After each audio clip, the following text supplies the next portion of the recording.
La ciudad de Oaxaca dormía bajo un cielo de estrellas que parecían arder con luz propia en aquella noche de 1692, cuando las campanas de la Catedral de Santo Domingo repicaron anunciando la medianoche. En las calles empedradas, los últimos vendedores ambulantes recogían sus mercancías mientras los guardias del virrey iniciaban sus rondas nocturnas. Pero en las afueras de la ciudad, donde las casas coloniales de cantera verde daban paso a terrenos baldíos y antiguos campos de cultivo, existía un lugar del que nadie hablaba en voz alta, el Jardín de las Rosas Negras, una propiedad abandonada que había pertenecido a la familia Solís Montemayor, hasta que una maldición ancestral los obligó a huir décadas atrás, dejando tras de sí solo ruinas, silencio y una leyenda que las abuelas susurraban a los niños como advertencia. Se decía que en ese jardín crecían rosas de un negro profundo como la obsidiana, flores que no deberían existir según las leyes de la naturaleza, pero que florecían abundantemente entre las sombras, alimentadas por una magia tan antigua que precedía incluso a la llegada de los españoles. Según la leyenda, las rosas eran el resultado de una profecía zapoteca pronunciada por la última sacerdotisa Nahuali antes de que los conquistadores quemaran su templo.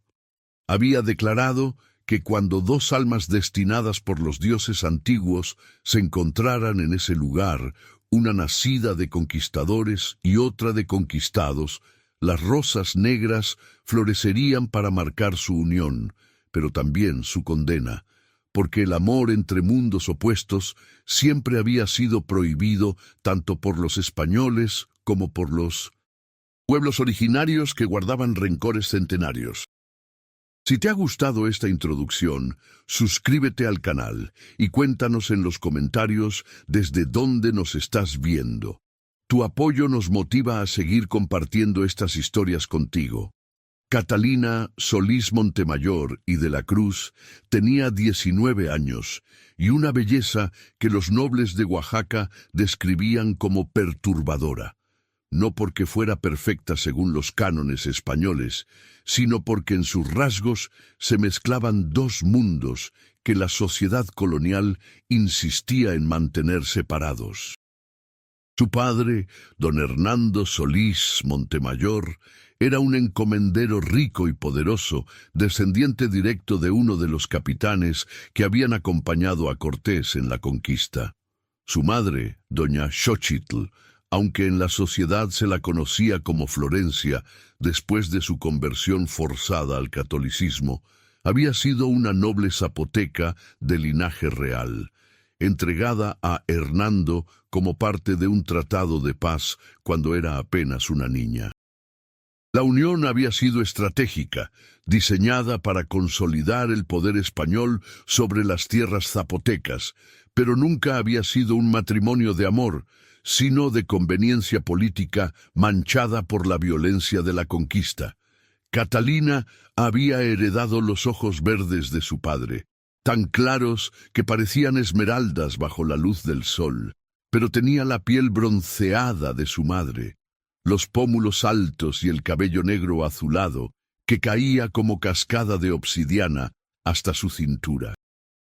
Vestía como correspondía a una dama española de alta sociedad, con vestidos de terciopelo bordados con hilos de oro, mantillas de encaje traídas de España y joyas que brillaban en su cuello y muñecas.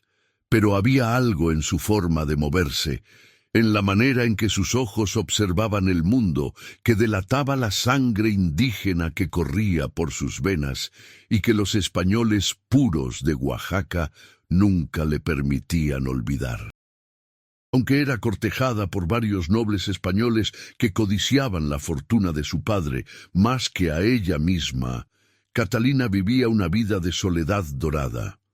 Su padre la mantenía encerrada en la hacienda familiar la mayor parte del tiempo, temeroso de que su belleza mezclada atrajera el tipo equivocado de atención o que ella mostrara demasiado interés por sus raíces zapotecas. Su madre, Xochitl, Había muerto cuando Catalina tenía apenas 12 años. Algunos decían que de tristeza, otros que de una enfermedad misteriosa. Pero Catalina sospechaba que había sido envenenada por alguna de las familias españolas que nunca aceptaron que una india ocupara una posición tan alta en la sociedad colonial.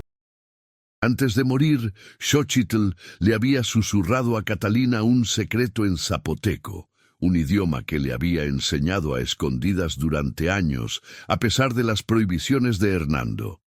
Hija mía, llevas en tu sangre el destino de dos mundos. Cuando las rosas negras florezcan, sabrás que ha llegado el momento de cumplir la profecía de nuestra familia. No temas al amor que te espera, aunque el mundo entero se oponga.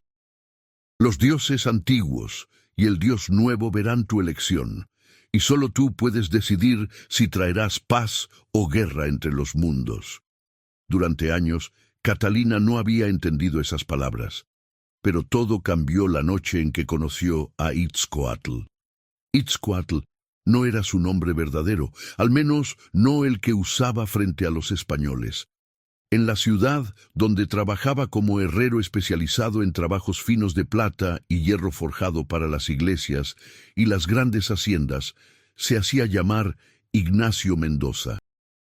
Tenía 24 años y era descendiente directo de la nobleza zapoteca que había gobernado el Valle de Oaxaca antes de la conquista.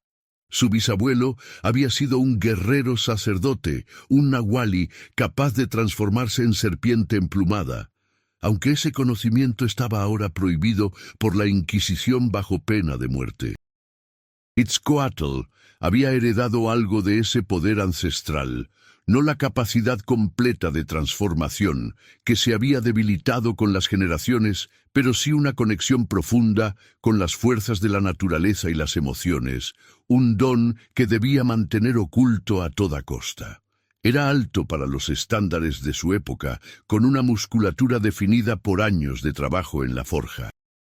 Su piel era del color del bronce bruñido, marcada con cicatrices de quemaduras en los antebrazos que contaban la historia de su oficio.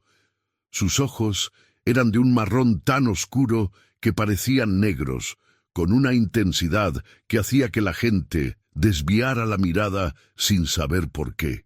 Llevaba el cabello negro cortado corto según la moda española que le imponían, aunque en secreto anhelaba dejarlo crecer largo como lo llevaban sus ancestros guerreros. Vestía ropa simple, camisa de algodón, pantalones de lana oscura, un delantal de cuero cuando trabajaba, pero había una dignidad en su porte que delataba su linaje noble, aunque la sociedad colonial lo tratara como un simple artesano indígena. Itzcoatl vivía una doble vida. De día era Ignacio el herrero, sumiso ante los españoles que le pagaban por su trabajo, agachando la cabeza y evitando el contacto visual directo como se esperaba de los indígenas bajo el dominio colonial. Pero de noche, en las reuniones secretas que se celebraban en casas ocultas o en las ruinas de antiguos templos zapotecas en las montañas, era Itzcoatl, serpiente de obsidiana, en náhuatl, uno de los líderes de un movimiento clandestino que preservaba las tradiciones, los rituales y los conocimientos mágicos de los pueblos originarios que la Inquisición trataba de erradicar. Llevaba en su pecho, oculto bajo la camisa, un medallón de jade tallado con el símbolo de la serpiente emplumada entrelazada con una rosa. Era una reliquia familiar que había pasado de generación en generación, y según la tradición oral de su familia, contenía parte de una profecía. Cuando el hijo de serpientes encuentre a la hija de rosas en el jardín de la noche, dos mundos se encontrarán. Su amor será la llave que abrirá la prisión de los antiguos poderes, o el sello que los encerrará para siempre. La elección será suya, pero el destino ya está escrito en las estrellas y en la tierra. Itzcoatl había escuchado esta profecía desde niño, recitada por su abuela curandera mientras le enseñaba los secretos de las plantas medicinales y los rituales de protección. Nunca le había dado mucha importancia, considerándola solo una de las muchas historias que su pueblo contaba para mantener viva la esperanza de que algún día los dioses antiguos regresarían y restaurarían el equilibrio que la conquista había roto. Pero todo cambió la noche en que don Hernando Solís Montemayor lo contrató para un trabajo especial. Había sido un encargo extraño desde el principio. Don Hernando quería que Itzcoatl creara una reja de hierro forjado para rodear el antiguo jardín de su propiedad abandonada, el Jardín de las Rosas Negras, y que lo hiciera en secreto, trabajando solo de noche, sin que nadie más supiera del proyecto.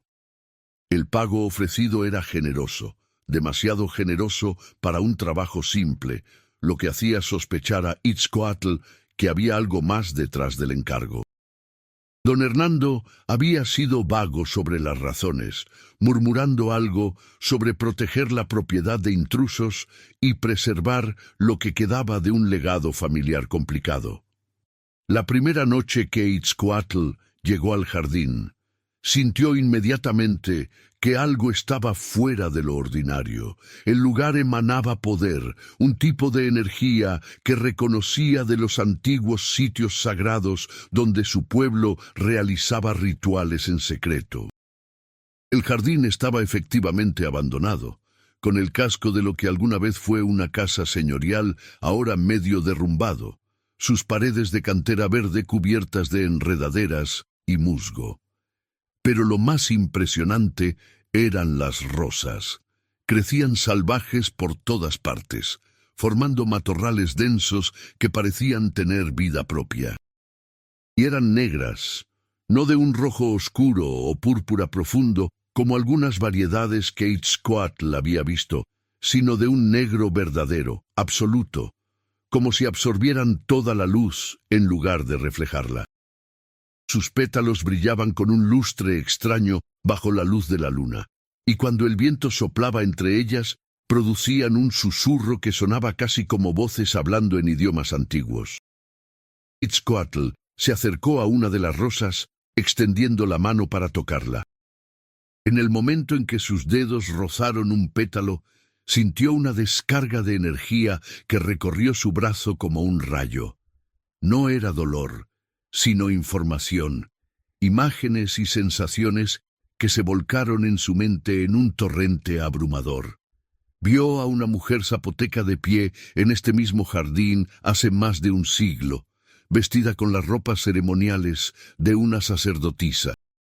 Estaba realizando un ritual, dibujando símbolos en el suelo con sangre, mientras cantaba en una lengua que Itzcoatl reconoció como una forma antigua de zapoteco mezclada con náhuatl.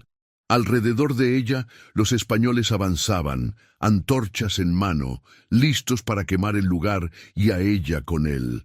Pero antes de que pudieran alcanzarla, la sacerdotisa clavó un cuchillo de obsidiana en la tierra y pronunció palabras que resonaron con poder: que de mi sangre nazcan rosas negras como la noche. Que solo el amor verdadero entre enemigos pueda romper la barrera entre los mundos. Que quien ose profanar este lugar sin intención pura sufra la maldición de emociones descontroladas que se manifestarán como espinas que crecen desde dentro. La visión se desvaneció tan repentinamente como había llegado, dejando a Itzcoatl jadeando y con el corazón latiendo acelerado. Ahora entendía por qué este lugar había sido abandonado y por qué nadie se atrevía a acercarse. Estaba bajo una maldición ancestral, un lugar donde la magia prehispánica aún vivía, protegida por los poderes de aquella sacerdotisa que había preferido morir antes que ver sus tradiciones completamente destruidas. Y de alguna manera, las rosas eran la manifestación física de esa maldición y de la profecía que contenía. ¿Quién eres tú?, preguntó una voz femenina detrás de él, haciéndolo girar bruscamente. Allí, de pie entre las sombras del jardín, había una joven que parecía haber salido directamente de sus sueños, o tal vez de la visión que acababa de experimentar. Vestía un camisón blanco simple que brillaba bajo la luz de la luna, con el cabello negro suelto cayendo en ondas sobre sus hombros. Pero fueron sus ojos los que capturaron completamente a Itzcoatl, verdes como el jade más fino, brillando con una mezcla de curiosidad y algo más profundo, como si ella también hubiera estado esperando este encuentro sin saberlo. Yo soy Ignacio Mendoza, respondió Itzcoatl, usando su nombre español por instinto, aunque algo en su interior gritaba que con esta mujer las mentiras no funcionarían. Don Hernando me contrató para construir una reja alrededor del jardín. ¿Y tú quién eres? ¿Qué haces aquí a esta hora? La joven dio un paso hacia adelante, entrando en un charco de luz lunar que la iluminó completamente. Soy Catalina Solís Montemayor. Esta propiedad pertenece a mi familia, y estoy aquí porque... Vaciló, mordiéndose el labio inferior, porque las rosas me llamaron. Itzcoatl sintió como su medallón de jade se calentaba contra su pecho, pulsando con un calor que no era físico sino mágico. Miró a Catalina, realmente la miró, y vio más allá de su apariencia física. Vio el aura dual que la rodeaba, el verde dorado de la herencia española mezclado con el azul profundo de la sangre zapoteca. Vio las líneas de destino entrelazándose alrededor de ella como hilos de luz, y en ese momento supo con absoluta certeza quién era ella. La hija de Rosas, susurró sin pensar. Catalina parpadeó, sorprendida. ¿Qué dijiste? Itzcoatl sacudió la cabeza intentando recuperar la compostura. Nada, yo... ¿Dijiste que las rosas te llamaron? ¿Qué quieres decir con eso? Catalina se acercó más, y ahora Itzcoatl pudo oler su perfume, jazmín mezclado con algo más exótico, copal tal vez, que le recordaba a los templos secretos donde su pueblo aún realizaba rituales. Desde que era niña he tenido sueños sobre este lugar, explicó Catalina con voz suave pero intensa. Mi madre, antes de morir, me dijo que mi destino estaba conectado con este jardín. Pero mi padre me prohibió venir aquí. Dijo que estaba maldito, que era peligroso. Esta noche, sin embargo, los sueños fueron tan fuertes que no pude resistir. Me escabullí de la casa y vine caminando hasta aquí. Y cuando llegué, las rosas... Hizo una pausa, como si temiera que Itzcoatl pensara que estaba loca. Las rosas estaban brillando, no como ahora, sino con una luz plateada y dorada, y escuché una voz, la voz de mi madre, diciéndome que esperara, que alguien vendría. El corazón de Itzcoatl latía tan fuerte que estaba seguro de que Catalina podía escucharlo. Tu madre, ¿cómo se llamaba? Xochitl, respondió Catalina, aunque los españoles la obligaron a llamarse Florencia. Era zapoteca, de linaje noble. Mi padre la tomó como esposa cuando conquistó estas tierras. Itzcoatl sintió como todas las piezas del rompecabezas caían en su lugar. Xochitl, ese nombre le era familiar. Buscó en su memoria, recordando las historias que su abuela le había contado sobre las familias nobles zapotecas dispersadas por la conquista. Entonces lo recordó. Xochitl había sido prima lejana de su propia bisabuela, lo que hacía a Catalina. Somos familia, dijo con voz ronca. Tú y yo compartimos sangre zapoteca. Somos primos muy lejanos. Catalina lo miró con ojos muy abiertos, y entonces, para sorpresa de ambos, sonrió. No fue una sonrisa pequeña o cortés como las que las damas españolas aprendían a dar en sociedad, sino una sonrisa genuina que iluminó todo su rostro. Entonces, no estoy tan sola como pensaba, dijo con voz quebrada por la emoción. Mi madre murió hace años. Mi padre se avergüenza de mi sangre mixta. Los españoles me tratan como una curiosidad exótica, pero nunca como una igual. Los zapotecas me ven como traidora por vivir con mi padre español. No tengo lugar en ninguno de los dos mundos. Itzcoatl sintió una oleada de empatía tan fuerte que sin pensar extendió su mano hacia ella. «Yo sé exactamente cómo se siente eso», dijo. «Vivir entre dos mundos, no pertenecer completamente a ninguno». Pero tal vez se detuvo, consciente de que lo que estaba a punto de decir era peligroso. Tal vez ese es precisamente el poder que tenemos. No estamos limitados por las fronteras que otros han creado. Podemos ser un puente. Catalina tomó su mano sin dudar, y en el momento en que sus dedos se tocaron, algo extraordinario sucedió.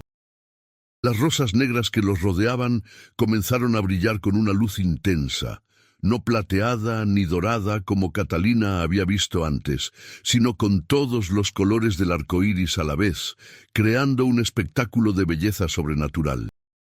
Ambos miraron alrededor con asombro mientras las rosas parecían cobrar vida, sus tallos moviéndose como si fueran serpientes, entrelazándose para formar patrones intrincados en el aire. Entonces escucharon la voz, no con sus oídos, sino directamente en sus mentes, una voz femenina antigua y poderosa que resonaba con la autoridad de los dioses antiguos. Los elegidos se han encontrado, el hijo de serpientes y la hija de rosas, unidos en el jardín de la noche. La profecía comienza a cumplirse. Pero cuidado, hijos míos, porque el camino que tienen por delante está lleno de peligros. Su amor será probado por fuerzas que buscan mantener los mundos separados. Solo si se mantienen unidos, si eligen el amor sobre el miedo, podrán romper las cadenas que atan a ambos pueblos y liberar los poderes ancestrales que duermen bajo esta tierra.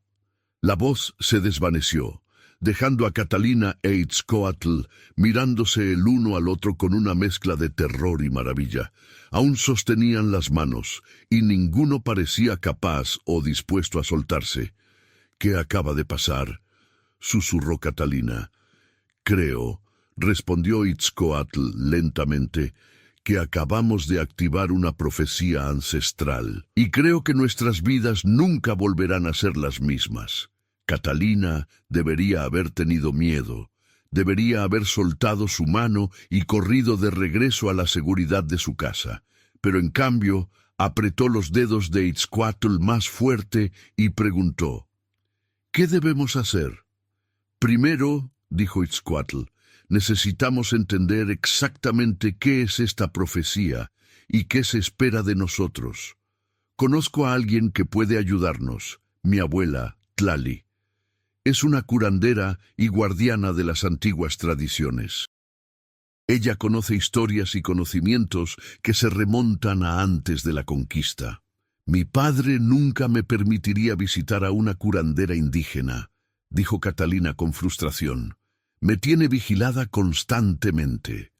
«Entonces tendrás que escabullirte», respondió Itzcoatl, «como lo hiciste esta noche». Catalina consideró esto, y entonces asintió con determinación.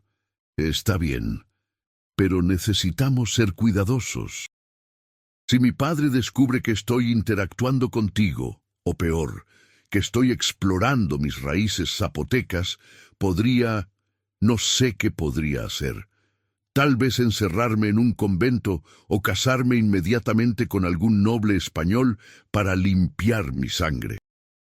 Itzcoatl sintió una punzada de ira ante la idea de Catalina siendo forzada a cualquiera de esas opciones.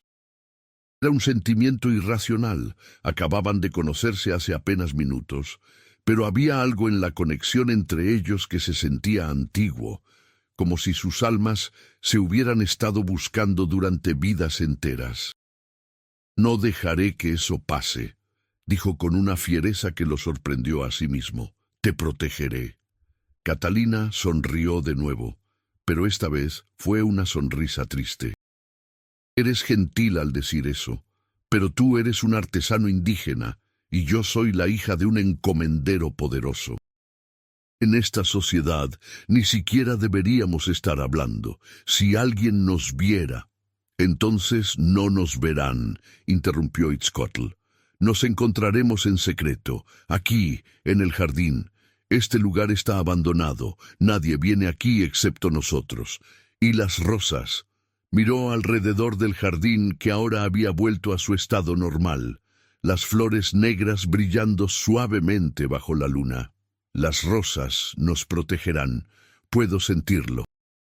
Y así, bajo el cielo estrellado de Oaxaca, en un jardín maldito y bendecido a la vez, Catalina e Itzcoatl hicieron un pacto.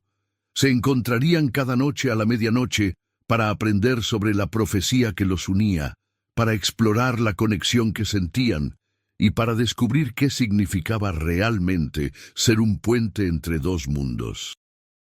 No sabían entonces que su amor cambiaría el destino de toda la región, que desafiarían poderes tanto humanos como divinos, y que el jardín de las rosas negras se convertiría en el escenario de una historia que sería contada durante generaciones como leyenda y advertencia a la vez. Mientras Catalina finalmente se despedía y comenzaba el camino de regreso a su casa, deslizándose por las sombras para no ser vista, Itzcoatl permaneció en el jardín, incapaz de moverse.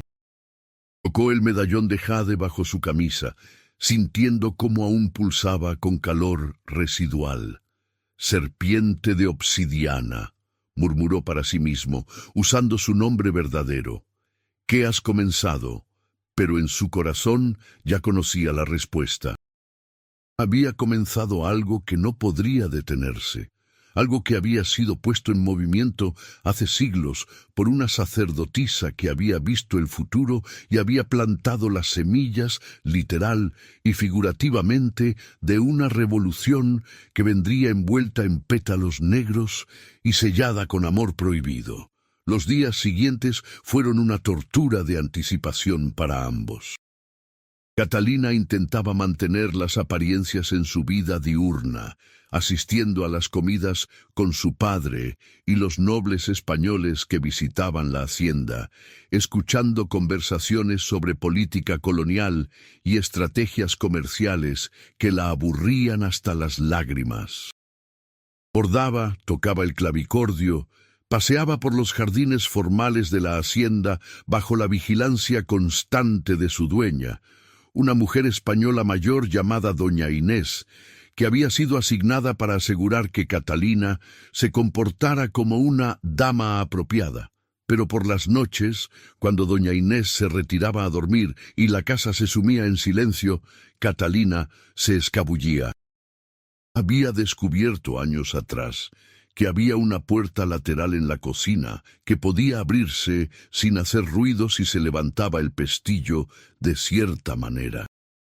Desde allí era fácil deslizarse hacia el establo, tomar una capa oscura que escondía allí y caminar a través de los campos hasta llegar al jardín de las rosas negras.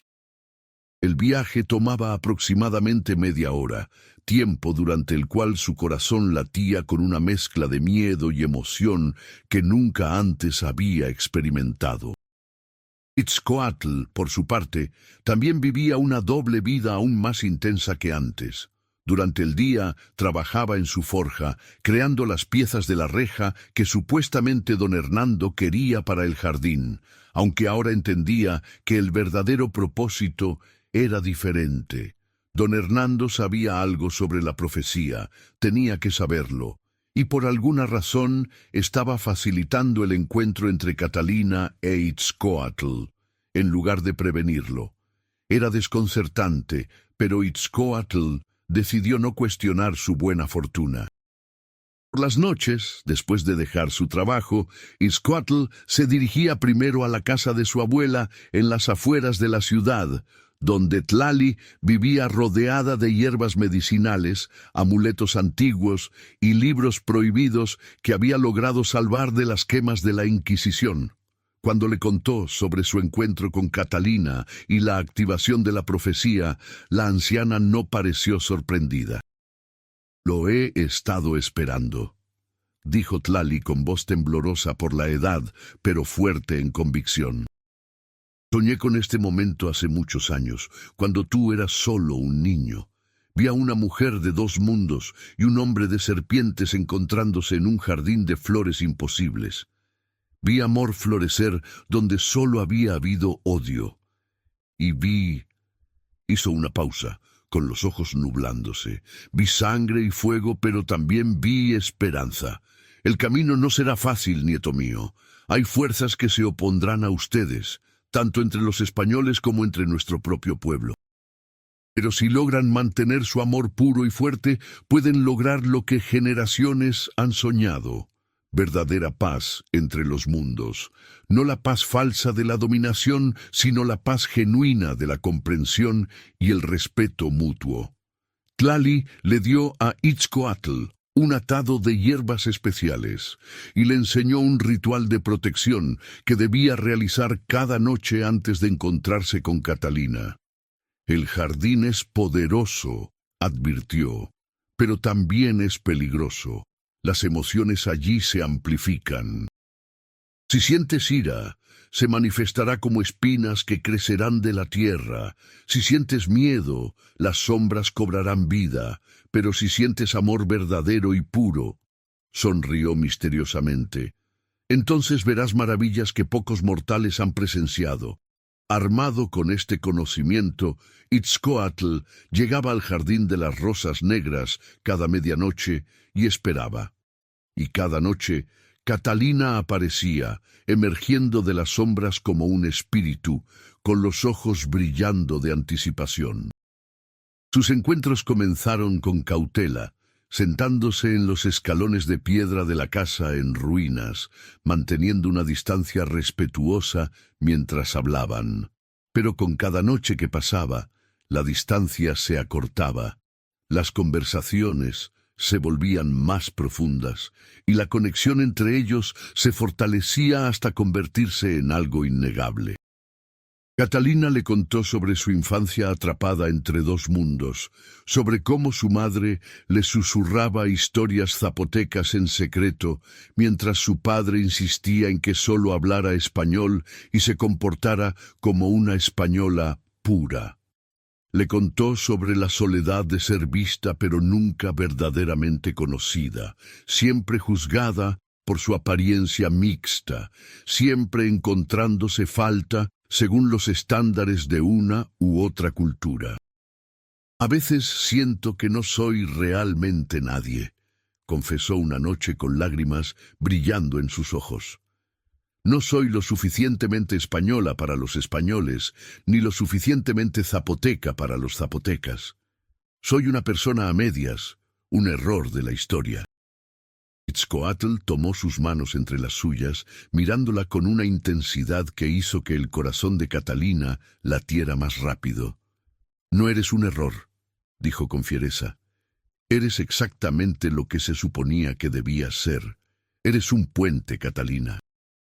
Y los puentes son lo más importante que existe porque conectan mundos separados. Sin puentes solo hay divisiones, y las divisiones conducen a la guerra, al dolor, a la pérdida.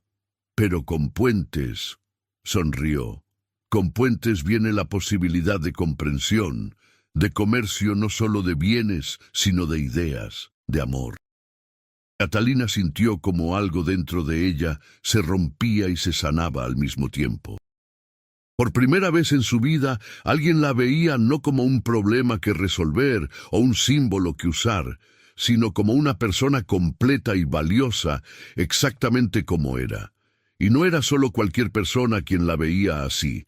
Era este hombre extraordinario que ella apenas conocía, pero que sentía como si hubiera conocido durante vidas enteras. Itzcoatl, dijo usando su nombre verdadero que él le había revelado en su segundo encuentro. ¿Crees en el destino? Sí, respondió él sin dudarlo. Especialmente ahora.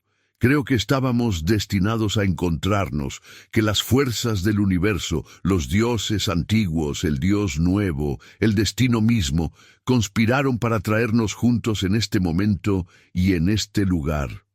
¿Incluso sabiendo los peligros?, preguntó Catalina. Incluso sabiendo los peligros, confirmó Itzcoatl, especialmente sabiendo los peligros. porque las cosas que más valen la pena en la vida siempre vienen con riesgos. Y tú, Catalina, hizo una pausa reuniendo coraje, tú vales todos los riesgos del mundo. Fue en ese momento, en su quinta noche de encuentros, cuando se besaron por primera vez. Fue suave, tentativo, como si ambos temieran que demasiada intensidad pudiera romper el hechizo mágico que los envolvía. Pero cuando sus labios se tocaron, las rosas negras a su alrededor explotaron en una sinfonía de luz y fragancia, liberando un aroma tan embriagador que parecía llenar no solo el aire, sino sus mismas almas. Y en ese momento de perfección, ambos supieron sin lugar a dudas que lo que sentían el uno por el otro era amor verdadero, el tipo de amor sobre el que se escriben leyendas y por el que vale la pena arriesgar todo. Pero como todas las historias de amor prohibido, la suya no podría permanecer secreta para siempre. La primera amenaza llegó de una dirección inesperada.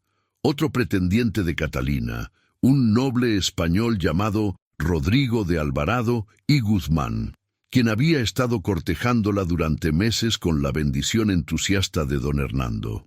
Rodrigo era todo lo que la sociedad colonial consideraba deseable en un esposo: rico, de sangre española, pura, bien conectado políticamente y educado en España. También era arrogante, cruel con los sirvientes indígenas, y veía a Catalina no como una persona, sino como un premio que ganar y una fortuna que adquirir a través del matrimonio. Cuando Catalina comenzó a rechazar sus avances con excusas cada vez más elaboradas, Rodrigo sospechó que había alguien más.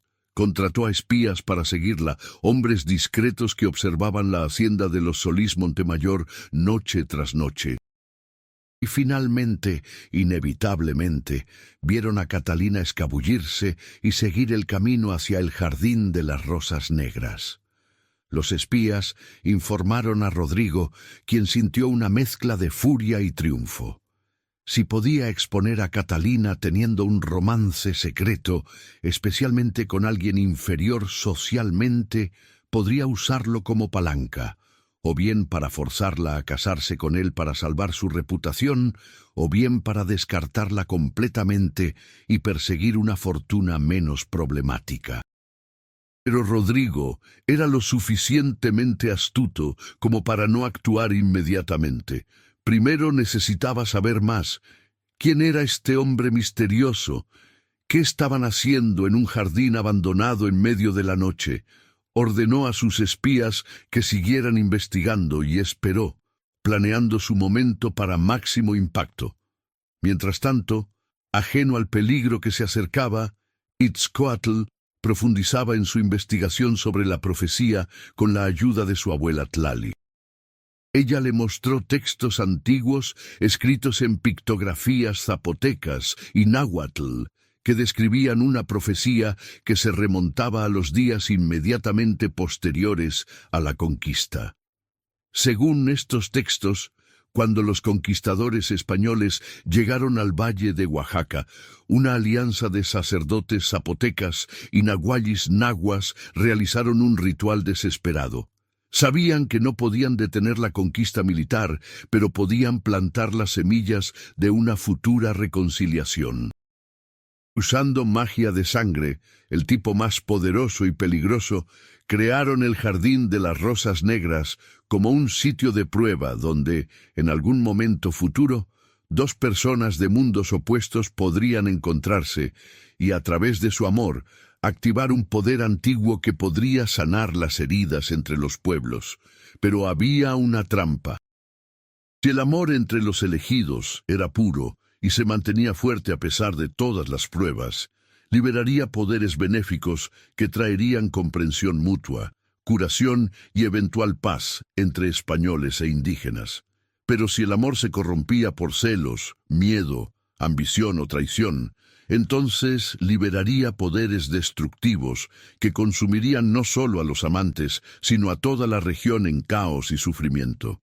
Es una apuesta, explicó Tlali a su nieto, hecha por hombres desesperados que veían el fin de su mundo. Apostaron que el amor verdadero, cuando finalmente apareciera, sería más fuerte que el odio y el miedo que la conquista había sembrado. Pero, si se equivocaron, dejó la frase sin terminar. Pero Itzcoatl entendió la implicación. Todo el peso de generaciones de sufrimiento y esperanza descansaba sobre sus hombros y los de Catalina. Era aterrador, pero también extrañamente le daba un sentido de propósito que nunca había sentido antes. No estaba solo. No era solo un artesano indígena viviendo una vida ordinaria bajo la dominación colonial. Era parte de algo mucho más grande, algo sagrado. Esa noche, cuando compartió esta información con Catalina en el jardín, ella escuchó en silencio, procesando la magnitud de lo que les estaba diciendo. Entonces, no se trata solo de nosotros, dijo finalmente. Se trata de nuestros pueblos, de si pueden o no encontrar una forma de coexistir en paz. Sí, confirmó Itzcoatl. Pero Catalina, necesito que entiendas algo importante. La profecía nos dio esta oportunidad, pero no nos obliga. Podemos elegir. Si decides que el riesgo es demasiado grande, si quieres retroceder antes de que sea demasiado tarde, lo entenderé. No te juzgaré. Esto es... Buscó las palabras correctas. Esto es más de lo que cualquiera debería tener que cargar. Catalina lo miró durante un largo momento, sus ojos verdes reflejando la luz de la luna y algo más. Determinación férrea, mezclada con una ternura que hizo que el corazón de Itzcoatl se apretara en su pecho. Mi madre me dijo antes de morir que mi destino sería difícil pero importante. Me dijo que tendría que elegir entre vivir una vida segura pero vacía o una vida peligrosa pero significativa. Entonces no entendí lo que quería decir.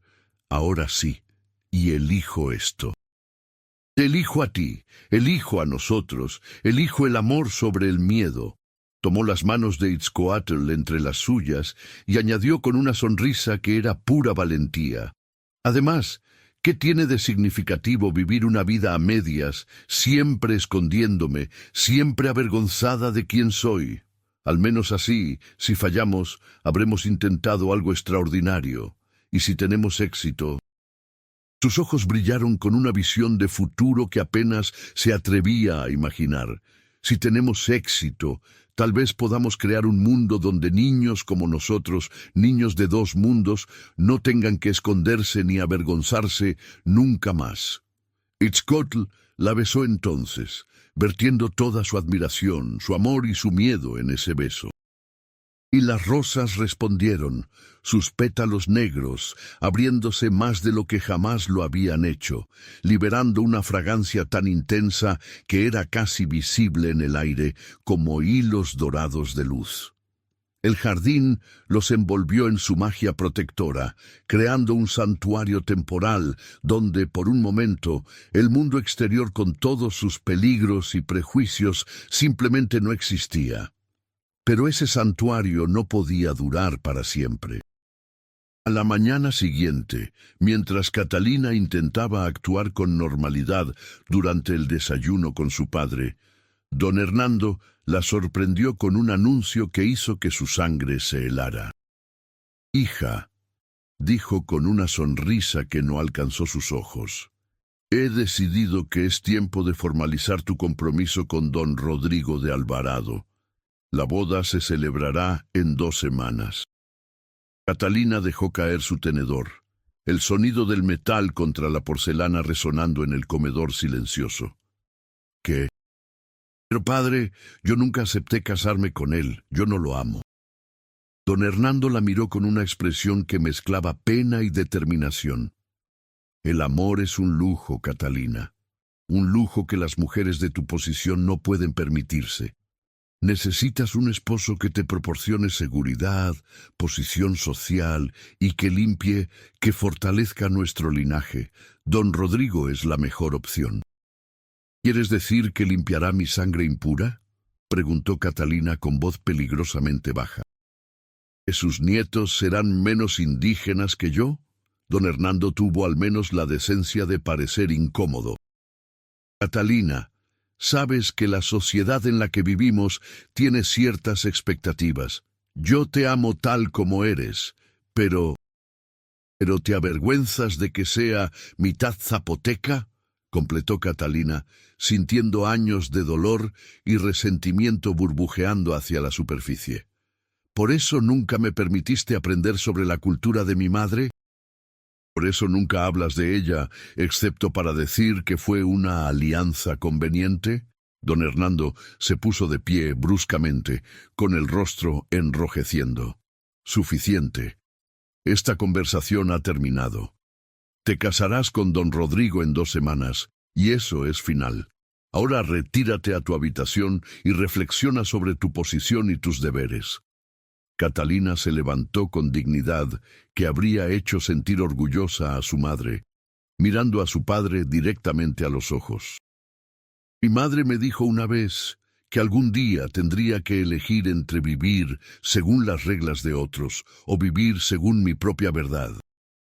Pensé que tendría más tiempo para decidir, pero parece que ese tiempo ha llegado. Y con esas palabras salió del comedor, dejando a don Hernando mirándola con una mezcla de confusión y el primer atisbo de preocupación. Catalina pasó el resto del día planeando.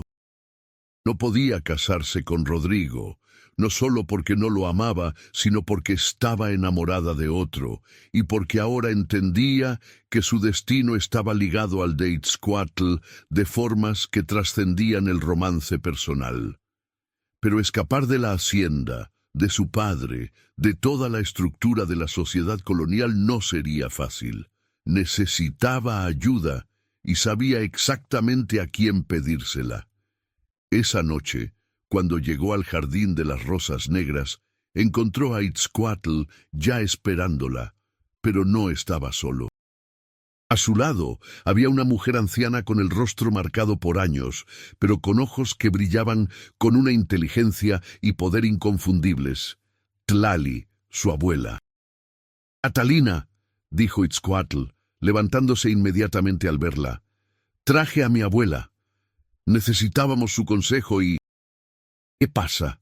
Parece que has estado llorando». Catalina se lanzó a sus brazos y por un momento se permitió la debilidad de simplemente ser sostenida. Luego, recomponiéndose, contó lo que su padre había anunciado esa mañana. Itzcoatl sintió una ira fría y feroz expandirse en su pecho. «No dejaré que te obliguen a casarte con ese hombre», declaró. «Antes de que eso suceda, nos iremos. Podemos huir a las montañas, escondernos en comunidades zapotecas donde los españoles rara vez van». «No», interrumpió Tlali con voz firme. Ambos jóvenes se giraron hacia ella, sorprendidos. La anciana se acercó a Catalina, estudiándola con ojos que parecían ver mucho más que su apariencia física. «Huir no es la respuesta», continuó. «No cuando tienen un destino que cumplir. Si huyen ahora, la profecía quedará incompleta. Los poderes que fueron sellados en este jardín permanecerán dormidos, y la oportunidad de sanar las heridas entre nuestros pueblos se perderá, tal vez para siempre». «¿Pero qué otra opción tenemos?», preguntó Catalina con desesperación. «¿Permitir que me case con un hombre que no amo mientras mi verdadero amor observa impotente?». Tlali sonrió misteriosamente. «Existe una tercera opción. Según los textos antiguos, hay una prueba que los elegidos deben pasar para completar la profecía. Si pueden superar esta prueba, los poderes ancestrales se liberarán y con ellos vendrá la capacidad de cambiar los corazones y las mentes de aquellos que los rodean. Incluso tu padre, incluso los nobles españoles más obstinados, incluso aquellos de nuestro pueblo que se resisten a cualquier reconciliación, todos serán tocados por el poder liberado y tendrán que enfrentar sus propios prejuicios y miedos». «¿Qué tipo de prueba?», preguntó Itzcoatl con cautela. «Una prueba de sacrificio y confianza», respondió Tlali. «Deben realizar un ritual en el corazón del jardín en la noche de luna llena, que es en 3 días. Durante este ritual tendrán que enfrentar sus miedos más profundos, sus dudas, todo lo que podría corromper su amor, y deberán hacerlo no solos, sino frente a testigos de ambos mundos. Solo cuando ambos pueblos vean su amor puesto a prueba y manteniéndose firme, solo entonces la profecía se completará. Catalina e Itzcoatl intercambiaron miradas. Era un riesgo enorme. Exponerse de esa manera podría resultar en su arresto, su ejecución por herejía o peor. Pero también era su única oportunidad real de cambiar las cosas, no solo para ellos, sino para todos los que vendrían después. ¿Cómo reunimos a testigos de ambos mundos sin que nos arresten antes del ritual?, preguntó Catalina prácticamente. Tlali sonrió con una expresión que era parte sabiduría antigua y parte astucia. Deja eso a los ancianos. Tenemos nuestras formas de comunicarnos, de reunir a aquellos cuyos corazones están abiertos al cambio. Y en cuanto al lado español, miró directamente a Catalina. Tal vez es tiempo de que hables con tu padre. De verdad, no como una hija obediente, sino como la mujer que eres, con tu propia voz y tu propia verdad. Catalina sintió un nudo en el estómago ante esa sugerencia, pero sabía que la anciana tenía razón. Su padre era la pieza clave. Si podía hacerlo entender, si podía llegar al corazón del hombre que supuestamente la amaba bajo todas sus capas de orgullo y prejuicio colonial, entonces tal vez, solo tal vez, tenían una oportunidad. Gracias por acompañarnos hasta aquí. Si esta historia te está cautivando, no olvides suscribirte al canal y compartir en los comentarios desde donde nos estás viendo. Tu apoyo nos impulsa a seguir contando estas historias de amor, magia y destino. Los 2 días siguientes fueron un torbellino de preparativos secretos. Tlali coordinó con otros ancianos zapotecas, curanderos y guardianes de tradiciones que vivían dispersos por el valle. Usaron métodos antiguos de comunicación, señales de humo cifradas, mensajeros que viajaban disfrazados como vendedores ambulantes, incluso sueños compartidos para aquellos pocos que aún dominaban ese tipo de magia. La palabra se extendió. En la noche de luna llena habría un evento en el Jardín de las Rosas Negras que cambiaría todo. Aquellos cuyos corazones estuvieran abiertos a la posibilidad de un mundo diferente debían asistir. Mientras tanto, Catalina se preparaba para la conversación más difícil de su vida. Sabía que no podía simplemente confrontar a su padre. Eso solo lo pondría a la defensiva. Necesitaba una estrategia más sutil. Durante 2 días, observó a don Hernando cuidadosamente, notando los momentos cuando su fachada de encomendero duro se resquebrajaba, cuando miraba el retrato de Xochitl que aún colgaba en su estudio privado y sus ojos se suavizaban, cuando observaba a Catalina desde la distancia con expresión melancólica, cuando bebía su vino por las noches y murmuraba nombres en español y zapoteco como si estuviera hablando con fantasmas.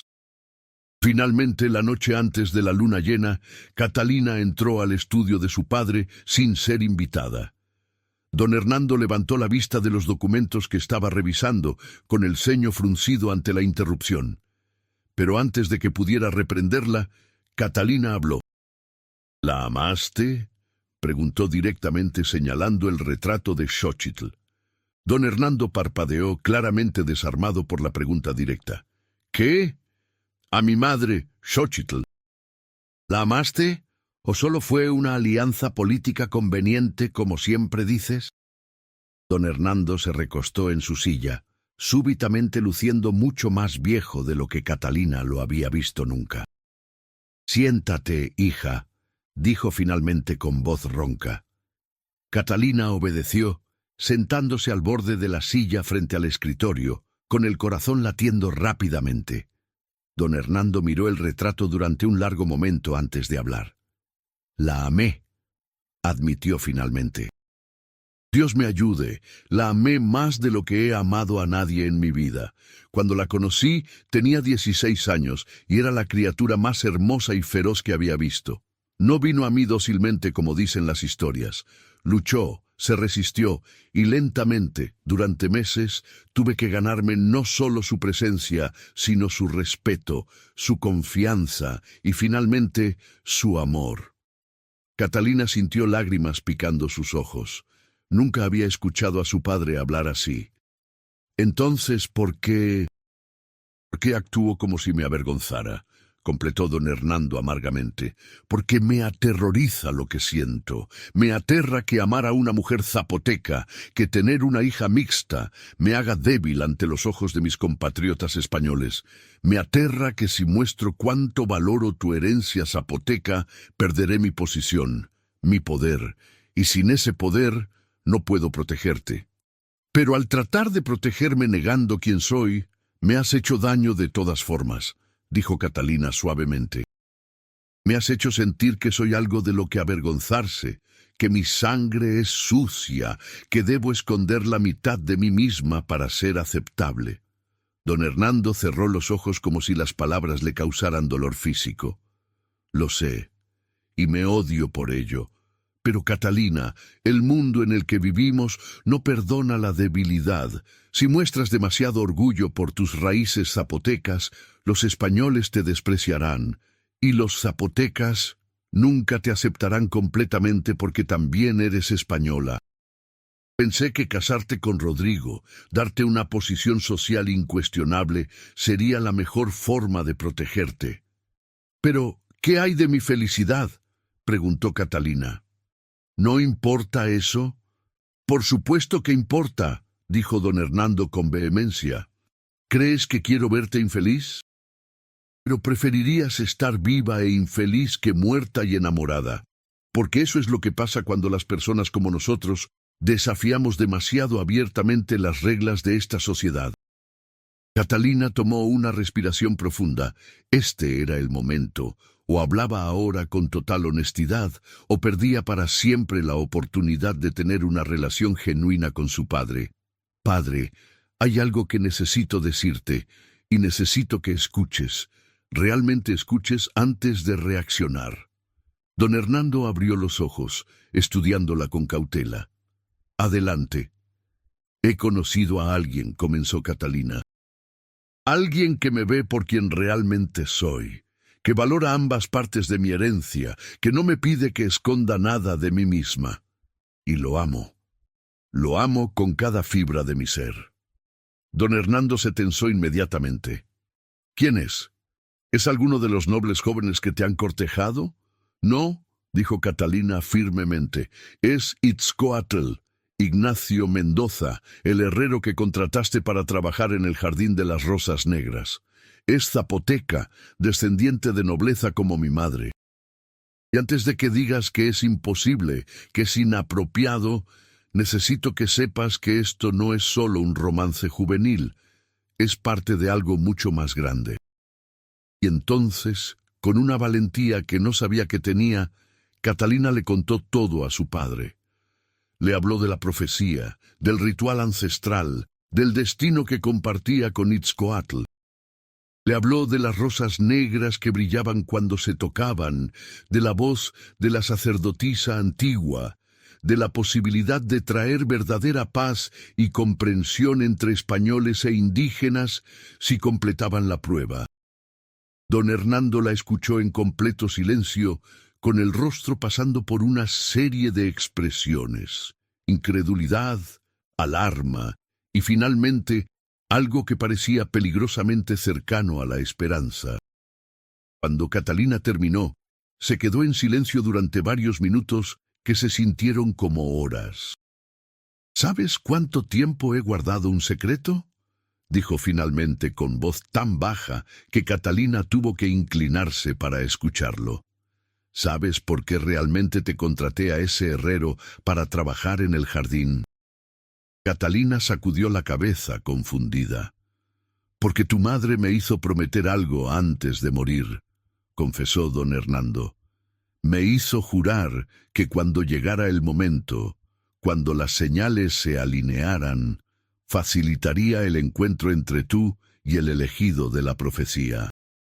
Me habló de la profecía, Catalina, me lo contó todo, y aunque sonaba a locura, a magia pagana que debería denunciar ante la Inquisición, no pude negarle nada a tu madre. La amaba demasiado. Catalina sintió como si el suelo se moviera bajo sus pies. ¿Sabías? ¿Todo este tiempo sabías? Sospechaba, corrigió don Hernando. Cuando Ignacio Mendoza vino a mi oficina buscando trabajo hace meses, vi el medallón de jade que llevaba. Reconocí el símbolo de la serpiente y la rosa del que Xochitl me había hablado. Hice averiguaciones sobre su linaje y confirmé que era descendiente de la línea zapoteca correcta. Así que le ofrecí el trabajo en el jardín, sabiendo que probablemente eso pondría en movimiento la profecía. Pero hizo una pausa. También me aterroricé. Porque si la profecía es real, entonces mi hija está en peligro, y eso es algo que no puedo tolerar. Estoy en peligro de todos modos, señaló Catalina. En peligro de vivir una vida vacía como la esposa de un hombre que no amo. En peligro de negar mi verdadera naturaleza hasta que me marchite por dentro. Al menos con Itzcoatl, con la profecía, tengo la oportunidad de vivir con significado. Don Hernando se levantó de su silla y caminó hacia la ventana, mirando hacia la oscuridad. Tu madre dijo algo similar antes de morir. Dijo que prefería haber vivido 20 años conmigo siendo fiel a sí misma que 60 años viviendo una mentira. Pero me rompió el corazón verla morir tan joven. ¿Y si pudiera cambiar eso?, preguntó Catalina suavemente. ¿Y si la profecía, si completamos el ritual, pudiera crear un mundo donde personas como tú y mi madre, como Itzcoatl y yo, pudieran amarse abiertamente sin miedo? ¿No vale la pena intentarlo? Don Hernando se giró lentamente, y Catalina vio lágrimas en los ojos de su padre por primera vez en su vida. ¿Qué necesitas de mí? Necesito que vengas mañana por la noche al Jardín de las Rosas Negras, dijo Catalina. Necesito que traigas contigo a aquellos españoles cuyos corazones puedan estar abiertos al cambio, no a los fanáticos como Rodrigo, sino a aquellos que secretamente cuestionan si el sistema actual es realmente justo o sostenible. Y necesito que confíes en mí, que confíes en Itzcoatl y que confíes en el amor que compartimos. Don Hernando cerró los ojos, librando una batalla interna que se reflejaba en cada línea de su rostro. Finalmente asintió. Está bien, iré. Y traeré a aquellos en quienes confío para tener mentes suficientemente abiertas. Pero Catalina, si esto sale mal, si esto te pone en peligro, entonces enfrentaremos ese peligro juntos, dijo Catalina, levantándose y caminando hacia su padre. Como familia, como realmente deberíamos haber estado siempre. Don Hernando la abrazó entonces, sosteniéndola como no lo había hecho desde que era niña. Eres tan parecida a tu madre, susurró, valiente hasta la temeridad, y tan hermosa que me rompe el corazón. Esa noche, cuando Catalina se encontró con Itzcoatl en el jardín, le contó sobre la conversación con su padre. Itzcoatl escuchó con asombro creciente. ¿Entonces tenemos su apoyo? Tenemos más que su apoyo, dijo Catalina. Tenemos su comprensión, y creo, aunque es difícil de admitir para él, que en el fondo desea que la profecía se cumpla tanto como nosotros. Itzcoatl tomó las manos de Catalina entre las suyas. Mañana por la noche, entonces, todo cambia. ¡Todo cambia!, repitió Catalina. ¿Tienes miedo? Aterrado, admitió Itzcoatl. ¿Y tú? También, dijo Catalina. Pero tengo algo más fuerte que el miedo. Tengo esperanza, y te tengo a ti. Se besaron bajo las rosas negras que brillaban con anticipación, como si las flores mismas supieran que el momento profetizado estaba finalmente llegando. Y en algún lugar profundo, bajo la tierra del jardín, poderes antiguos comenzaban a despertar, preparándose para la prueba que determinaría el futuro de dos pueblos entrelazados por la historia, separados por el conflicto, y ahora unidos por la posibilidad de amor verdadero. La noche de luna llena llegó con un cielo despejado y estrellas que brillaban como diamantes dispersos en terciopelo negro. El jardín de las rosas negras, normalmente silencioso y abandonado, ahora vibraba con energía mientras las personas comenzaban a reunirse. Llegaban en pequeños grupos, algunos por el camino principal, otros por senderos secretos conocidos solo por aquellos que habían vivido en estas tierras durante generaciones. Del lado zapoteca vinieron curanderos ancianos como Tlali, jóvenes guerreros que aún practicaban artes marciales tradicionales en secreto, familias enteras que habían preservado conocimientos prohibidos a través de tradiciones orales. Traían ofrendas, copal para quemar, flores de cempasúchil, jade tallado y obsidiana. Del lado español, don Hernando había traído un grupo selecto cuidadosamente. Había clérigos jóvenes que secretamente cuestionaban algunos aspectos de la Inquisición, comerciantes que habían formado amistades genuinas con socios indígenas e incluso algunos nobles que habían tenido sus propios romances prohibidos con mujeres locales y entendían el dolor de vivir divididos entre dos mundos. No era una multitud grande, tal vez 50 personas en total, pero representaban algo crucial: la posibilidad de cambio. Rodrigo de Alvarado, sin embargo, también estaba allí, aunque no había sido invitado. Sus espías le habían informado sobre la reunión extraña en el jardín, y él había venido con sus propios hombres, media docena de mercenarios armados, decidido a exponer lo que fuera que Catalina estuviera planeando y reclamarla como su prometida por la fuerza si era necesario. Se mantuvo en las sombras del perímetro del jardín, observando con ojos entrecerrados y mente calculando. En el centro del jardín, Tlali y otros ancianos zapotecas habían preparado un círculo ritual. Habían limpiado el área de maleza, revelando un patrón de piedras antiguas que había estado escondido bajo décadas de crecimiento salvaje. Un diseño que combinaba símbolos zapotecas y nahuas en una geometría sagrada que precedía la conquista.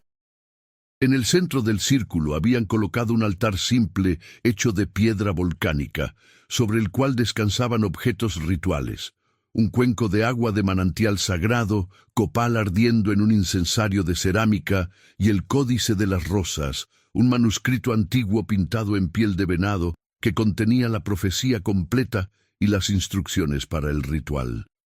Cuando la luna alcanzó su punto más alto en el cielo, Tlali levantó sus manos, y un silencio expectante cayó sobre la multitud reunida. «Hemos sido convocados esta noche», comenzó en zapoteco, con uno de los jóvenes traduciendo simultáneamente al español, para presenciar el cumplimiento de una profecía pronunciada hace más de un siglo por nuestros ancestros. Ellos previeron un tiempo cuando dos almas, una nacida de conquistadores, otra de conquistados, se encontrarían y a través de su amor verdadero podrían sanar las heridas profundas que dividen a nuestros pueblos. Hizo una pausa, permitiendo que las palabras se asentaran. Pero esta profecía no es solo sobre amor romántico, es sobre el amor más amplio, amor por la justicia, por la comprensión mutua, por un futuro donde nuestros hijos puedan vivir sin el peso del odio heredado. Los jóvenes que están a punto de someterse a esta prueba llevan este peso por todos nosotros, y nosotros, al presenciar, nos comprometemos a honrar su valentía, abriendo nuestros propios corazones a la posibilidad de cambio. Catalina e Itzcuatl entraron al círculo desde lados opuestos, ella vestida con ropas que mezclaban estilos españoles y zapotecas. Un vestido de terciopelo español pero bordado con patrones tradicionales zapotecas en hilo de oro, con flores de cempasúchil entrelazadas en su cabello negro. Itzcuatl vestía la túnica ceremonial de un guerrero zapoteca, algo que no se había visto abiertamente en Oaxaca desde antes de la conquista, tela de algodón blanco decorada con símbolos de serpientes y plumas, con su medallón de jade ahora visible sobre su pecho. Se encontraron en el centro del círculo, tomándose las manos mientras se miraban a los ojos. Incluso en medio de la tensión y el miedo de lo que estaba por venir, el amor entre ellos era tan tangible que algunos de los testigos sintieron lágrimas en sus ojos. El ritual, explicó Tlali, requiere que ambos beban del cuenco sagrado, que contiene agua mezclada con extracto de rosas negras. Esto abrirá sus mentes a una visión compartida donde enfrentarán sus miedos más profundos. Si su amor permanece puro y fuerte a través de esta prueba, los poderes ancestrales sellados en este jardín se liberarán. Si su amor se corrompe por miedo, celos o duda, esos mismos poderes se volverán destructivos. ¿Y si fracasan?, preguntó uno de los españoles con voz nerviosa. Tlali lo miró con ojos ancianos que habían visto demasiado sufrimiento. Si fracasan, este jardín se convertirá en un lugar de muerte. Las rosas negras liberarán espinas venenosas que matarán a cualquiera dentro del perímetro. Todos moriremos, testigos incluidos. Así que nuestros destinos están ahora entrelazados con los suyos. Un murmullo de alarma recorrió la multitud. Algunos de los españoles comenzaron a retroceder, pero don Hernando habló con voz firme.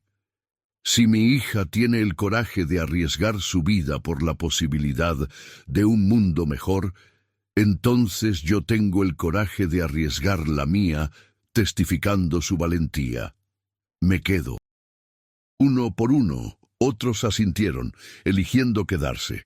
La multitud se estabilizó. Solo en las sombras del perímetro, Rodrigo de Alvarado observaba con creciente furia. Esto era herejía, brujería de la peor clase. Debería denunciarlo inmediatamente, pero su mente calculadora le decía que esperara, que viera cómo se desarrollaba esto. Si los jóvenes fracasaban y todos morían, el problema se resolvería solo. Y si de alguna manera tenían éxito, bueno, siempre podría reportarlo a la Inquisición después, pintándose a sí mismo como un testigo horrorizado. Catalina e Itzcoatl se arrodillaron frente al altar. Tlali les ofreció el cuenco sagrado, que contenía un líquido oscuro que parecía absorber la luz de la luna. «Beban», instruyó, «y recuerden, sin importar lo que vean, sin importar cuán aterrador se vuelva, deben aferrarse uno al otro. El amor es su ancla, la confianza es su escudo, la verdad es su espada». Catalina bebió primero, sintiendo el líquido amargo deslizarse por su garganta. Luego Itzcoatl bebió, sus ojos nunca dejando el rostro de Catalina. Por un momento no pasó nada. Luego el mundo comenzó a cambiar, a disolverse, a reformarse en algo completamente diferente. La visión los golpeó como una ola gigante, arrastrándolos a un espacio que no era completamente físico ni completamente mental. Un lugar entre mundos donde el pasado, presente y posibles futuros se mezclaban. Catalina se encontró de pie en el jardín, pero era diferente. Las rosas no eran negras sino rojas, empapadas en sangre. A su alrededor yacían cuerpos, españoles e indígenas por igual, muertos en violencia brutal. Y de pie sobre los cadáveres, con ojos que brillaban con locura, estaba Itzcoatl, pero no el Itzcoatl que conocía. Este Itzcoatl estaba retorcido por el odio, transformado en algo monstruoso. Esto es lo que sucede cuando mezclamos lo que debe permanecer separado, dijo con voz que goteaba veneno. Tu amor me corrompió, me hiciste débil, y ahora todos pagan el precio. Catalina sintió terror helado extenderse por su cuerpo. ¿Era este el futuro? ¿Era esto lo que su amor traería? No, susurró, obligándose a recordar las palabras de Tlali. Esto no es real, es una prueba, es miedo manifestándose. Se obligó a caminar hacia la versión monstruosa de Itzcoatl, aunque cada instinto le gritaba que huyera. «No eres real», dijo con voz más fuerte. «El verdadero Itzcoatl nunca sería esto.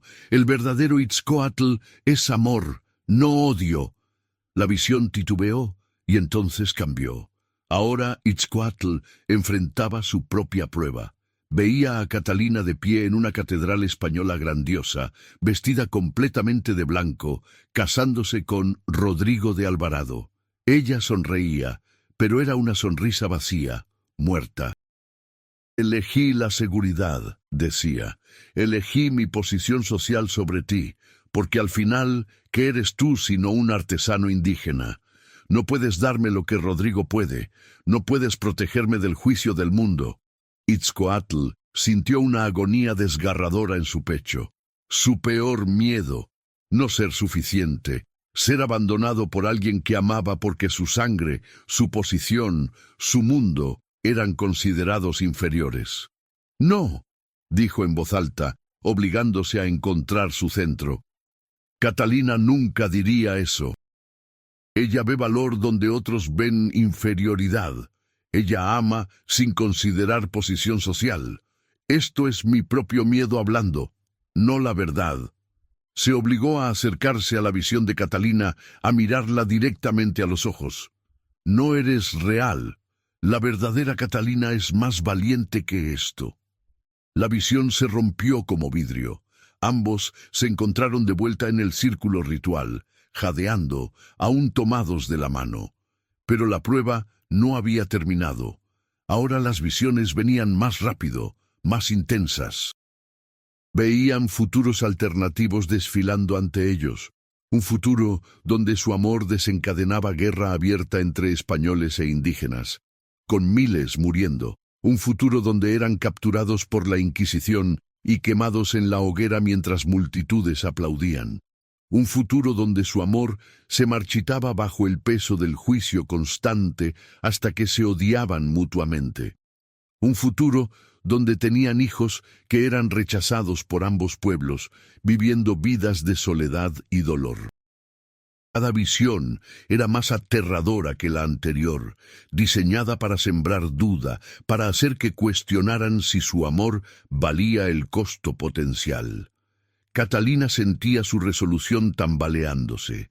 Tal vez sería mejor rendirse, aceptar el matrimonio con Rodrigo, vivir una vida segura aunque vacía. Al menos nadie más sufriría. Pero entonces sintió la mano de Itzcoatl apretando la suya con más fuerza y escuchó su voz. No a través de sus oídos, sino directamente en su mente. No dejes que el miedo gane. Son solo posibles futuros, no el único futuro. Nosotros elegimos qué futuro creamos. Y yo elijo uno donde luchamos por nuestro amor, donde nos mantenemos firmes contra todo el miedo y el odio, y donde eventualmente ganamos. Porque el amor verdadero siempre gana, tal vez no inmediatamente, tal vez no fácilmente, pero eventualmente. Sus palabras fueron como un ancla en la tormenta de visiones. Catalina se aferró a ellas, permitiéndose recordar todo lo que habían compartido. Cada conversación en el jardín, cada sonrisa robada, cada momento cuando habían sido completamente ellos mismos, sin máscaras ni pretensiones. Ese era el amor real, no estas visiones de pesadilla. Y entonces, reuniendo toda su fuerza, gritó hacia las visiones que los rodeaban: «No, no acepto estos futuros. Elijo un futuro diferente. Uno donde nuestro amor sana en lugar de herir, une en lugar de dividir, inspira en lugar de destruir. Y nadie, ni siquiera el destino mismo, puede impedirme elegir ese futuro». Su declaración resonó con poder y las visiones se detuvieron abruptamente. Por un momento hubo completo silencio y oscuridad. Luego, lentamente, el mundo comenzó a reconstruirse a su alrededor. Se encontraron de nuevo en el círculo ritual, aún arrodillados, aún tomados de la mano. Pero ahora las rosas negras que los rodeaban estaban transformándose. Sus pétalos negros comenzaron a brillar desde adentro, irradiando luz en cada color imaginable: dorados, plateados, azules profundos, verdes esmeralda, rojos rubí. La luz se intensificó hasta que el jardín entero brillaba como si 1000 soles hubieran descendido a la tierra. Los testigos gritaron con asombro y maravilla, protegiéndose los ojos, pero incapaces de apartar la mirada completamente. Entonces la voz regresó, la voz de la sacerdotisa ancestral, pero ahora multiplicada, como si cientos de voces hablaran al unísono. Los elegidos han pasado la prueba. Su amor permanece puro a pesar del miedo, fuerte a pesar de la duda, verdadero a pesar de las tentaciones de rendirse. Y así el sello se rompe. Los poderes que fueron encerrados ahora se liberan. Que todos los presentes sean tocados por la comprensión, que sus corazones se abran, que vean más allá de las divisiones que han construido. La luz explotó hacia afuera en ondas que lavaron sobre cada persona presente. Don Hernando sintió como si velos cayeran de sus ojos, permitiéndole ver con claridad, por primera vez en décadas, cuánto daño había causado al negar su amor por Xóchitl, al avergonzarse de la herencia de su hija. Lloró abiertamente, lágrimas de dolor por años perdidos, pero también de gratitud, porque no era demasiado tarde para cambiar. Los clérigos españoles sintieron sus certezas rígidas ablandándose, permitiendo espacio para preguntas que habían reprimido durante años sobre si su fe realmente requería la destrucción de otras culturas o si había espacio para múltiples caminos hacia lo divino. Los ancianos zapotecas sintieron sus corazones endurecidos por décadas de opresión, suavizándose, permitiendo la posibilidad de que no todos los españoles eran enemigos, que algunos genuinamente buscaban comprensión y reconciliación. Jóvenes de ambos grupos sintieron cadenas invisibles rompiéndose, las cadenas de odio heredado, prejuicio aprendido, miedo impuesto. Por primera vez pudieron mirarse unos a otros, no como conquistadores y conquistados, sino simplemente como seres humanos compartiendo la misma tierra, el mismo cielo, el mismo deseo de vivir vidas significativas. La transformación no fue instantánea ni completa, los cambios reales nunca lo son, pero fue genuina. Semillas de comprensión fueron plantadas en corazones que antes habían sido terreno rocoso. Y en el centro de todo, Catalina e Itzcoatl se levantaron aún tomados de la mano, brillando con una luz que emanaba de sus mismos seres. Pero no todos fueron transformados positivamente. En las sombras del perímetro, Rodrigo de Alvarado sentía solo furia multiplicada. En lugar de abrir su corazón, la luz lo había confrontado con sus propios pecados, su crueldad, su codicia, su completa falta de verdadero amor por Catalina o por cualquier otra persona que no fuera él mismo. Y en lugar de aceptar esta revelación y cambiar, eligió rechazarla violentamente. ¡Brujería!, gritó, emergiendo de las sombras con su espada desenvainada. «Esto es brujería diabólica. Arrestad a estos herejes». Sus mercenarios, menos afectados por la transformación porque habían estado fuera del círculo principal, avanzaron con armas listas. Pero antes de que pudieran alcanzar a Catalina e Itzcoatl, algo extraordinario sucedió. Las rosas, ahora radiantes con color y luz, se movieron como si tuvieran vida propia. Sus tallos crecieron rápidamente, formando una barrera entrelazada entre los amantes y los atacantes. Pero no eran amenazantes, eran protectoras, como brazos amorosos, escudando a aquellos bajo su cuidado. «Suficiente», dijo una voz autoritaria. Don Hernando se adelantó, colocándose entre Rodrigo y el círculo ritual. «No habrá arrestos esta noche, don Rodrigo. Lo que has presenciado no es brujería, sino un milagro, un regalo de poderes más antiguos y quizás más sagrados de lo que comprendemos». «¡Estás loco, Solís!», escupió Rodrigo. «Has permitido que tu hija participe en rituales paganos. La Inquisición escuchará de esto».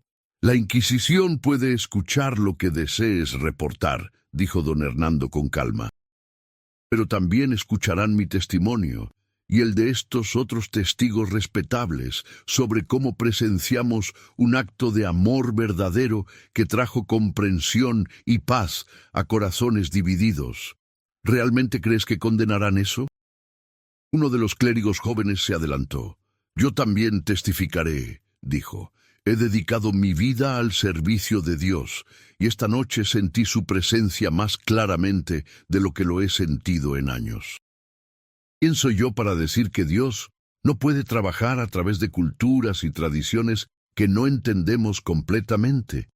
Otros se unieron, tanto españoles como zapotecas, formando un círculo protector alrededor de Catalina e Itzcoatl. Rodrigo miró alrededor, viendo que estaba superado en número y en convicción. Con un grito de frustración, envainó su espada. «Esto no ha terminado», amenazó. «Tenéis poder ahora, pero el poder cambia de manos, y cuando lo haga, recordaré esto». Giró sobre sus talones y se marchó con sus mercenarios, desapareciendo en la noche. Su partida rompió la tensión restante. Lentamente, las personas comenzaron a moverse de nuevo, a hablar, a tocarse con nueva curiosidad y apertura. Españoles que nunca habrían considerado hablar con indígenas fuera de transacciones comerciales, ahora conversaban con ancianos zapotecas sobre tradiciones y filosofías. Jóvenes de ambos grupos se miraban unos a otros con interés romántico que antes habría sido impensable. El jardín se llenó de un ruido de conversación que sonaba como música. Muchas voces encontrando armonía. Catalina e Itzcoatl finalmente pudieron bajar sus manos, aunque se mantuvieron cerca uno del otro. Estaban exhaustos, la prueba había drenado algo fundamental de ellos, pero también se sentían más vivos que nunca. «Lo logramos», susurró Catalina. «Lo logramos», confirmó Itzcoatl, con una sonrisa que iluminó todo su rostro. «Cambiamos el mundo. Tal vez solo un poco, tal vez solo para estas personas aquí esta noche, pero es un comienzo». Don Hernando se acercó a ellos, moviéndose lentamente como si estuviera en un sueño. Cuando llegó ante Itzcoatl, los dos hombres se miraron, el encomendero español y el artesano zapoteca, mundos diferentes pero unidos ahora por amor compartido por la misma mujer. «¿Amas a mi hija?», dijo don Hernando. No fue una pregunta. «Con cada fibra de mi ser», respondió Itzcoatl sin vacilar. «Y ella te ama a ti», continuó don Hernando. «Lo veo en sus ojos». «Sí», dijo Catalina tomando la mano de Itzcoatl abiertamente. «Lo amo y voy a estar con él, con o sin tu bendición. Pero espero que podamos tener tu bendición».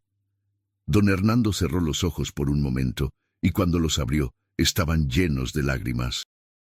«Tu madre estaría tan orgullosa de ti», dijo con voz quebrada.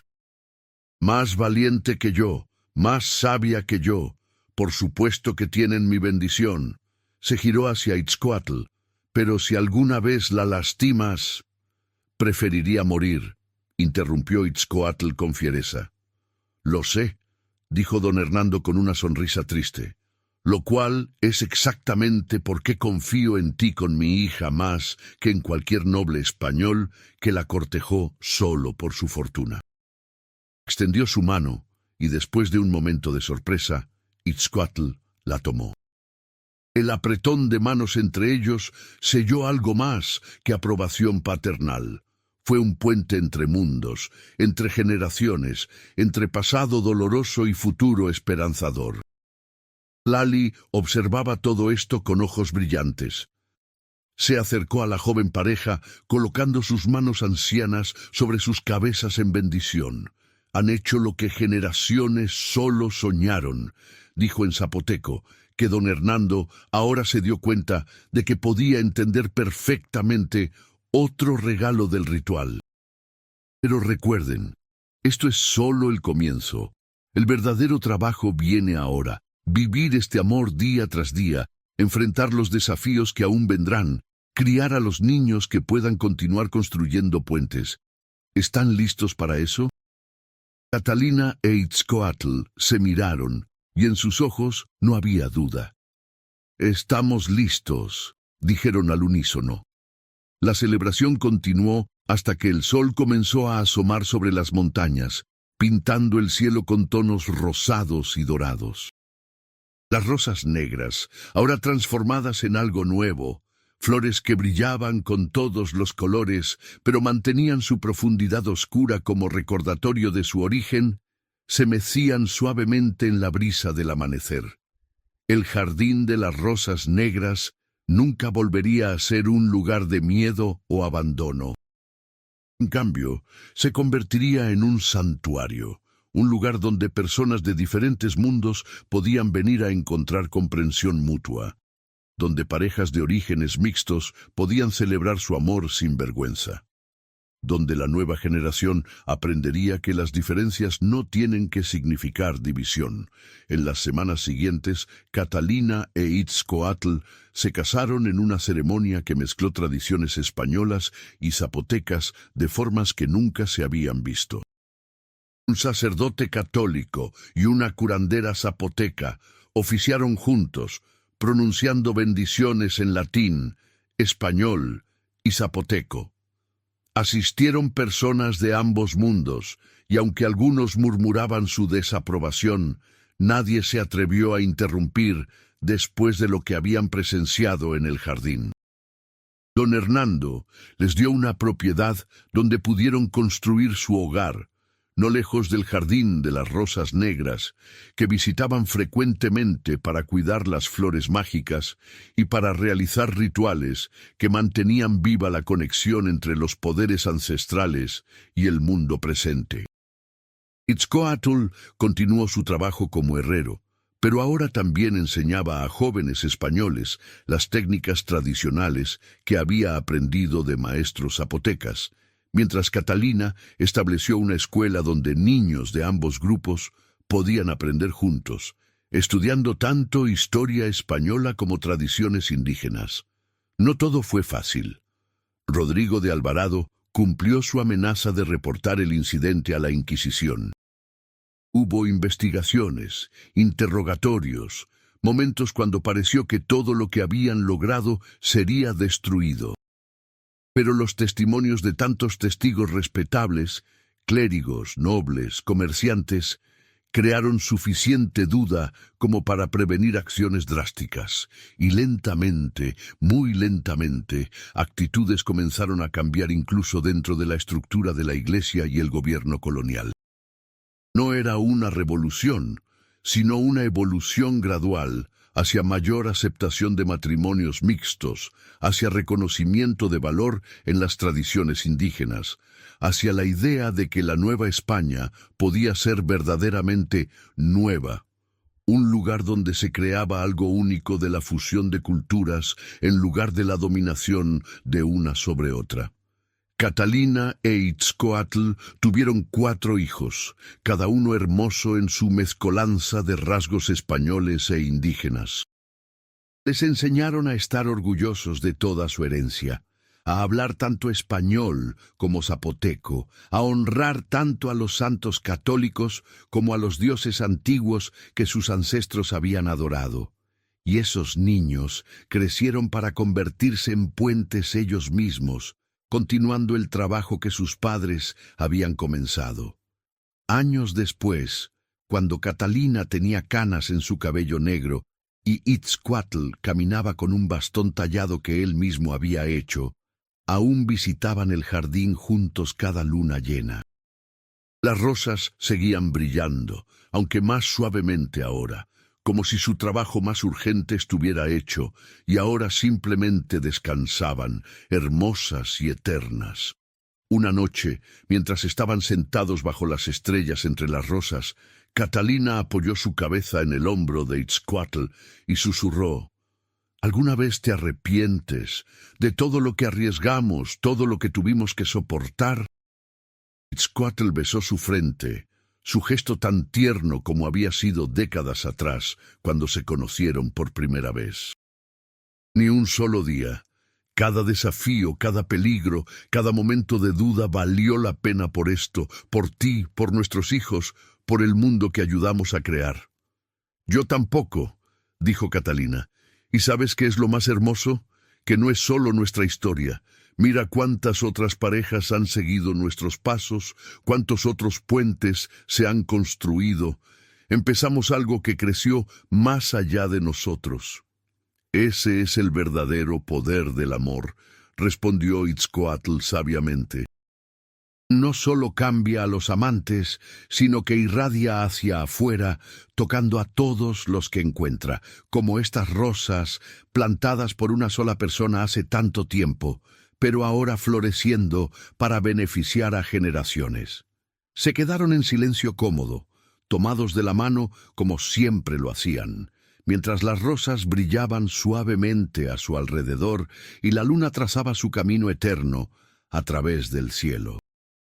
Y si alguien hubiera estado mirando muy atentamente, podrían haber visto otras figuras en el jardín, fantasmas benévolos de aquellos que habían venido antes, la sacerdotisa ancestral que había plantado las primeras semillas de la profecía, Xochitl sonriendo con orgullo por su hija valiente, los antiguos amantes de generaciones pasadas, cuyo amor prohibido había preparado el camino para este momento de triunfo final.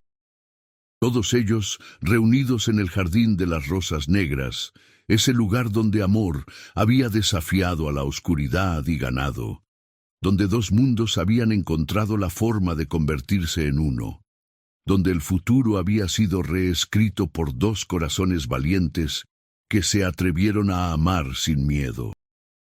Y las rosas, esas flores imposibles que no deberían existir, pero existían de todos modos, continuaron floreciendo, negras como la noche pero brillando con toda la luz del amor verdadero, recordatorio eterno de que las cosas más hermosas a menudo crecen de la tierra más difícil y que el amor, cuando es genuino y valiente, siempre encuentra una forma de florecer.